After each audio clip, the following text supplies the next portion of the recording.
Hey guys, Victor here, coming at you again with another deck profile, and for today's video we're going to be doing an updated Reacue-Ace deck. Now, as for what variant we're going to be using, it's not going to be Fire King and it's not going to be Fiendsmith. Instead, I just opted to go with a regular, pure Reacue-Ace deck, as I pretty much only wanted to do one thing with this deck, and that's summon Turbulence, set 4, and then basically make our opponent beat us the normal way, right? Which is going to be pretty difficult because just the set 4 alone is already an irritating nuisance for the opponent to try and deal with. But then when you back it up with the hundreds of hand traps that we're going to be playing, well, the task just sometimes seems insurmountable to them. So with that out of the way, let's jump straight into it. As always, we're going to be starting off with the monster lineup first, and we're of course going to be playing 3 Reacue-Ace Airlifter, as this is pretty much going to be your premier starter for the deck. As on normal or special summon, you're able to search your deck for any of your Reacue-Ace spells and add them to your hand.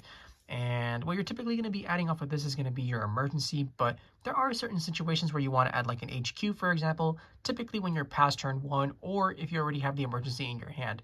But yeah, this card, if this resolves, you're basically going to be able to access the entirety of your deck, which, you know, pretty greatly appreciated.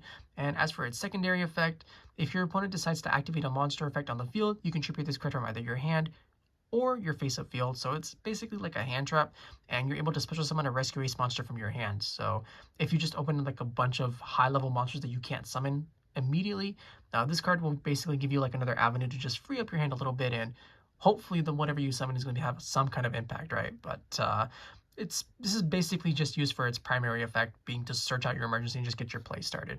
But even so, 3 Airlifter, a must-have. Then for your next 3 of Reacue-Ace monster, we're playing 3 Reacue-Ace Impulse, where its primary effect, I guess, is to target an effect monster on the field and then negate it. But we don't care about that effect, let's be real. What we care about with Impulse is that its ability to tribute itself, much like Airlifter, from either our hand or face-up field, allows us to special summon a machine Reacue-Ace from our deck. So even if we're going second, this card allows us to play a little bit more consistently, which is going to be greatly appreciated, because a lot of the boards that are set up currently are, let's be real, kind of crazy and irritating to deal with. So we'll take any help we can get, honestly.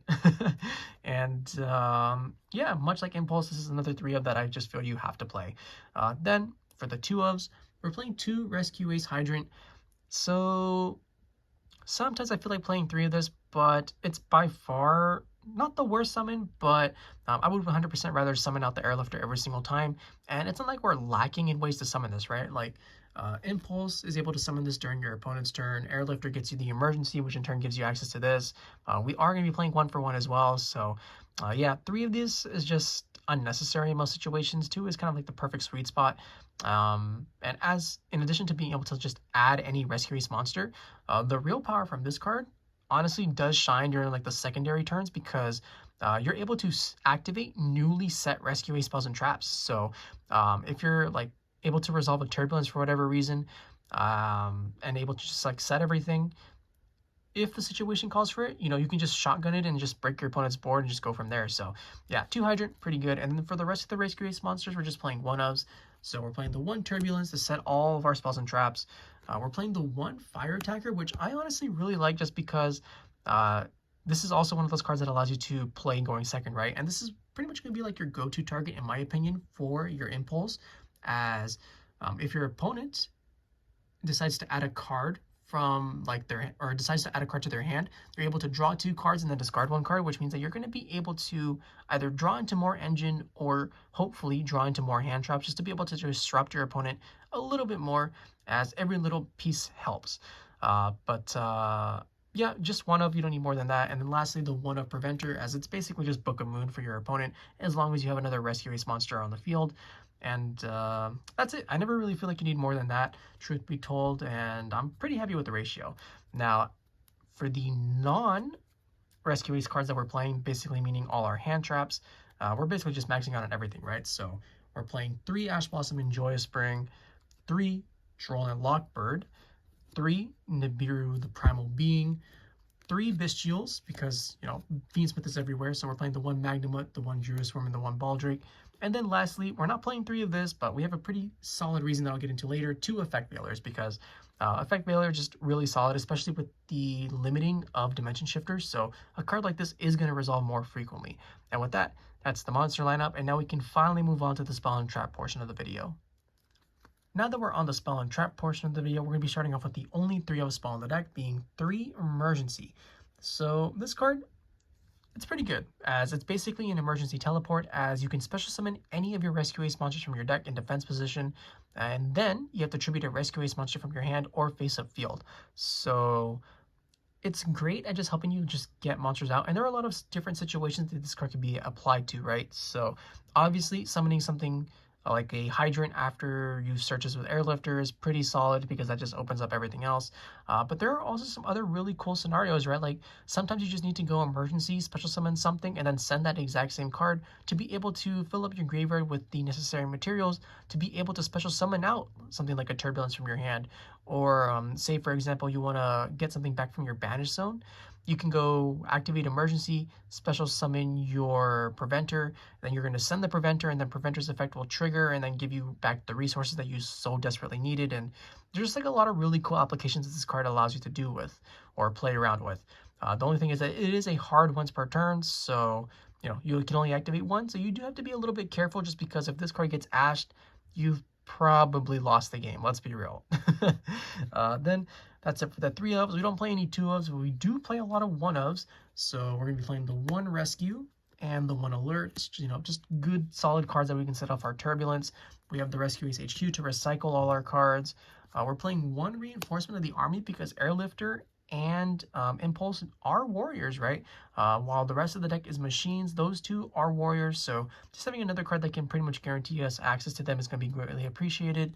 We're playing a copy of 1-for-1 to cheat out our our Hydrants. Then we're also playing 1 Triple Tactics Talent because it is limited and it is a strong Saki 1-of, much like Called by the Grave, which is also another strong Saki 1-of. And then for the final strong Saki 1-of, we're playing the 1 Crossout Designator because we basically play every hand trap, right? We got Veiler, we got Nib, we got Droll, we got Ash, we got them all. And we also happen to have 2 Infinite Impermanence. So this is basically like the ratio that I figured on playing, being 2 Veiler, 2 Imperm, so that I could max out on like all the other guys, and I think it works out pretty well. And then we're basically covering all our bases from the Crossout Designator as well too, right? So really strong cards. Just another negate that helps you go first or second a little bit more easily. You do have some problems with Infinite Impermanence though, just like as you're not always going to be able to summon something, or I'm not summoning something, but you're not always going to be able to have your board free of cards. So obviously this is like a terrible top deck if you have something on the field, especially after summoning it with like Impulse or your Airlifters. But that's just the risk you take to have such a powerful card at your disposal. Then for the last 2 traps, we're playing the 1 Contain and the 1 Extinguish. And with that, that's the main deck. 40 cards like always, and now we can finally move on to the extra deck. Now that we're on the extra deck portion of the video, we'll be starting off with the Link monsters first because, well, when it comes to this extra deck, basically everything's a Link monster. But there are certain situations where you can play cards like Super Poly Targets if you want, but we're not doing that. Anyways, we're playing the Link 1 Salamangreat Almiraj, as sometimes you just need to link off a normal summoned Hydrant to be able to fill up your graveyard with fodder, to be able to summon out your big guys.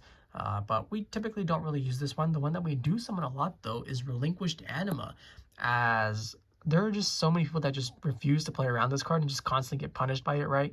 As you just take your Hydrant, or even something like an Effect Veiler or whatever, and then you link off into Anima, you try to take their monster, and then they're pretty much going to be forced to burn a resource every single time, or lose their monster, which, I mean, is great for us because it's basically minimal investment to trade 1-for-1 every single time. So yeah, pretty good. That's it for the Link 1s. And then for the Link 2s, we're playing 1 Hiita the Fire Charmer Ablaze. We play so many fire monsters that this card is incredibly easy to summon, and you are going to get hit by Ash Blossom at some point. So just being able to go into Hiita and then steal an Ash Blossom and then Link climb from there is pretty good. And not to mention, there are certain situations where you just have to make the Hiita to crash it in order to search out another card that you may need for whatever situation may arise. Next, we're playing 1 Knightmare Phoenix because it's a fire monster that can blow up back row. We're playing 1 Salamangreat Sunlight Wolf because it basically adds back whatever resource we may need, right?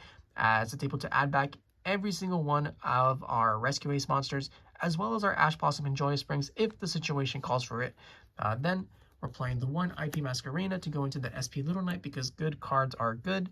And that's it for the Link 2s. And then for the Link 3s, we're playing 1 Knightmare Unicorn. It's just not, it's fine. Much like Salamangreat Almiraj, I don't really summon this one all that often, but like like, I guess it's okay, just because it allows us to go into cards like Access Code Talker a little bit more easily, which we are playing, and give the access code like 5300 attack at the same time while being able to deal with one of our opponent's cards because it's a free shuffle back. As long as you discard a card, of course. And then for the other Link 3, we're playing the 1 Promethean Princess Bestower of Flames. So this card, yeah, it's pretty good. And this is pretty much going to be like your go-to target that you summon off the Hiita plays most of the time, just because this will in turn allow you to have access to your Salamangreat Raging Phoenix and your World Dragon Sea Lantis, which means that you're going to be able to OTK your opponent in most situations on the follow-up turn. So yeah, all these cards really, really good. Then we're playing 1 Amphibious Swarm Ship Ambler Whale, just another really solid end piece for most fire decks, right? As if you don't want to go into the Zealantis Raging Phoenix play because you're going first or whatever, you can go into the Ambler Whale and then just like sit on this, and then when your opponent sets a summon, you'll pop this with the Promethean Princess in the grave, and then you just get like free resources back. So yeah, it's fine. And then we're still playing the 1 Access Code Talker just because why not, right? But you do have a little bit of difficulty summoning this card if you don't go through the Knightmare Unicorns. So I guess if you're playing Super Poly targets, I'd probably start by cutting the almiraj, the access code, and the Knightmare Unicorn. Just go from there. But, you know, to each their own. And with that, that's the Link monsters. And then for the 1 Exceed, we play the 1 Super Star Slayer Typhon Sky Crisis, because this card just can sometimes straight up solo decks, especially like Reziel. So, yeah. Good card is good. And with that, that's the deck profile. I hope you guys enjoyed it. If you did, please feel free to like, comment, subscribe, and I'll catch you guys next time. See ya!